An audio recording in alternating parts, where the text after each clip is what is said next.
السلام عليكم، كنتمنى تكونوا بافضل الاحوال ان شاء الله وبصحه جيده. كنبغي نشكركم بزاف للدعم ديالكم والتعاليق ديالكم اللي كتخليو ليا، صراحه كتفرحني بزاف.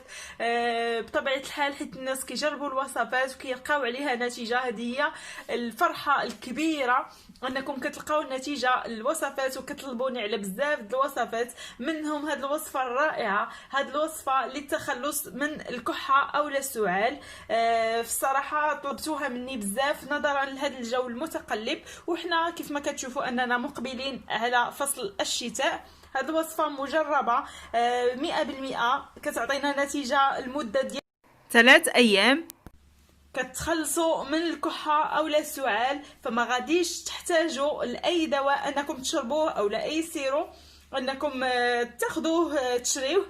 فهاد الوصفه هذه غادي تهنيكم كيف ما قلت لكم من هاد الناحيه، بمكونات كيف ما غادي تلاحظوا معايا في الفيديو، فمكونات جد طبيعيه وكيعطيونا نتائج رائعه ومكونات صحيه بطبيعه الحال. فغادي نقول لكم تبعوا معايا الفيديو حتى الاخر هكا باش تشوفوا الطريقه الاستعمال وطريقه التحضير. فما تنساوش تبارطاجيو الفيديو مع الناس اللي كتعرفوه هكا باش كلشي يستافد وتعم الفائده. بقاو معايا وتبعوا معايا الفيديو حتى الاخر.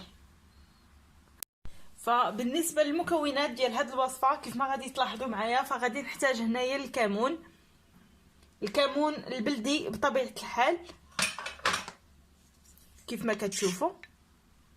فالكمون هنايا فهو مدقوق على اليد اولا مطحون، ما تشريوش هكا الكمون ما يكونش مطحون على اليد، يعني تحضروا عليه كيف ما كتشوفوا. الكمون البلدي فهو رائع رائع رائع للتخلص من الكحه او السعال، فوصفه طبيعيه وكتعطينا نتيجه من اليوم الاول ومده 3 ايام، فكتهناو من الكحه المزمنه او السعال. في الصراحه هذه الوصفه رائعه، كتعطينا نتائج زوينه بزاف، وهي معتمده عندنا هكا في فصل الشتاء ملي كيكون البرد ولا شي حاجه، فضروري الواحد كيضربوا البرد، ضروري كتجيه الكحه، فهي معتمده عندنا. هي والوصفه ديال اللفت اللي كنت حضرت معاكم، انا نخلي لكم اللين ديالها في صندوق الوصف باش هكا اللي باغي يديرها حتى هي راه سهله كما كتشوفوا.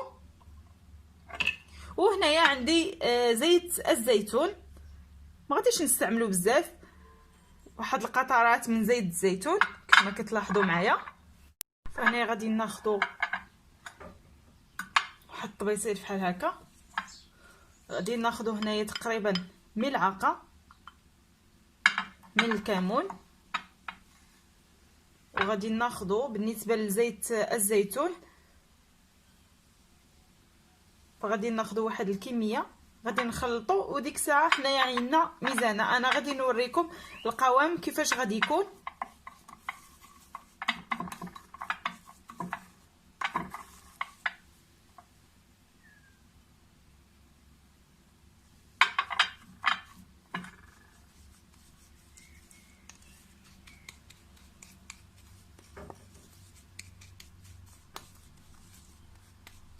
هانتوما القوام كيفاش كيكون على هذا الشكل هذا.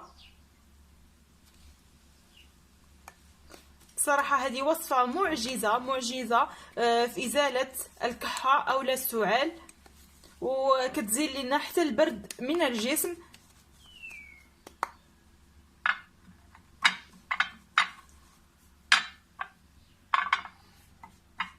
بالنسبه لهاد الوصفه هذه فغادي نستعملوها كل ليله في داك الوقيته ديال مده 3 ايام، غادي نستعملوها من الليل لليل. يعني غادي نكونوا في البلاصه ديالنا ملي كنكونوا غادي نعسوا في البلاصه ديالنا، خصنا نكونوا سخانين، يعني مغطيين لابسين مزيان سخانين. عاد كناخذوا واحد الملعقه تكون ممتلئه، ملعقه تكون ممتلئه.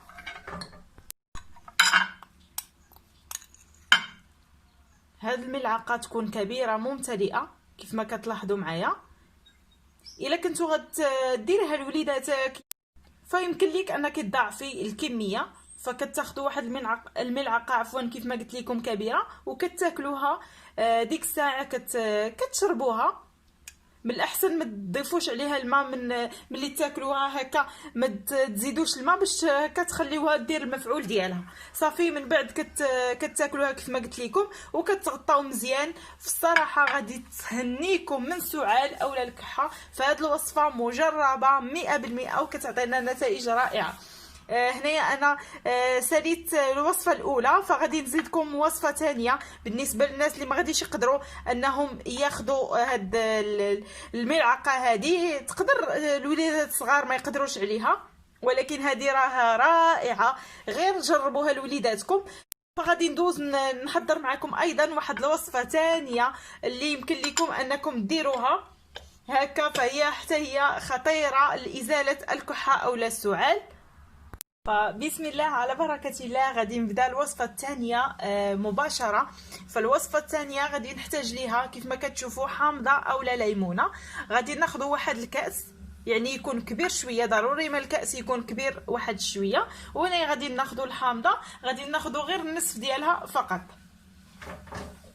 صافي هنايا مباشرة غادي ناخذ نصف ليمونة كيف ما كتشوفوا. غادي نعصر هنايا تقريبا واحد الملعقه كبيره من الليمون اولا الحامض كيف ما كتشوفوا. غادي نزول هاد البذور على هاد الشكل هذا.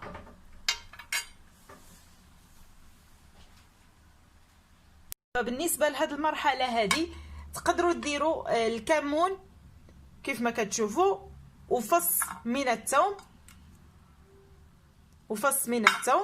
بالنسبه للناس اللي ما كياكلوش الثومه اولا ما كيقدروش ياكلوا الثومه فماشي مشكل. بالنسبه للناس اللي ما عندهمش مشكل في الثومه فيديروا الطريقه اللي غادي ندير. والناس اللي ما ياكلوش الثومه اولا ما كتعجبهمش فما يستعملوهاش، ينقصوها في هذه الوصفه. هنا كيف ما كتشوفوا انا عصرت داك نصف ليمونه تقريبا كيف قلت لكم ملعقه كبيره.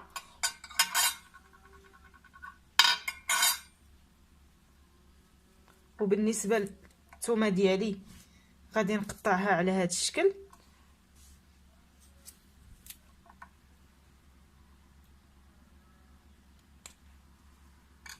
وهنايا غادي ناخذ واحد راس ملعقه من الكمون على هذا الشكل هذا. من بعد غادي نضيف الماء يكون ساخن، ضروري من الماء كيف ما لاحظتوا معايا غادي يكون ساخن على هذا الشكل حتى غادي نعمروا الكأس كامل.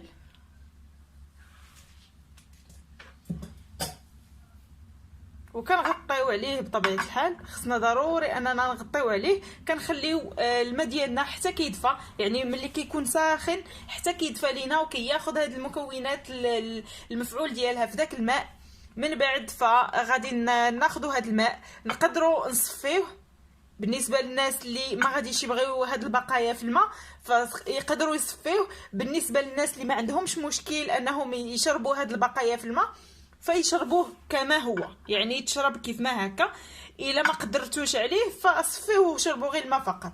هاد الوصفه رائعه رائعه رائعه بامتياز، كتعطيكم نتيجه هائله بحالها تقريبا بحال الوصفه الاولى. حتى هي المده ديال المفعول ديالها فهي غادي تعطيكم نتيجه المده ديال 3 ايام. والنهار الاول غادي يبان لكم الفرق، اكيد غادي يبان لكم الفرق. ملي غادي تشربوا كيف ما قلت لكم نفس طريقه الوصفه الاولى كتشربوه هكا في الليل ملي كتبغيو تنعسوا، كتكونوا مغطيين بطبيعه الحال، ما تكونوش غادي تنوضوا مره اخرى، يعني تشربوه وتنعسوا.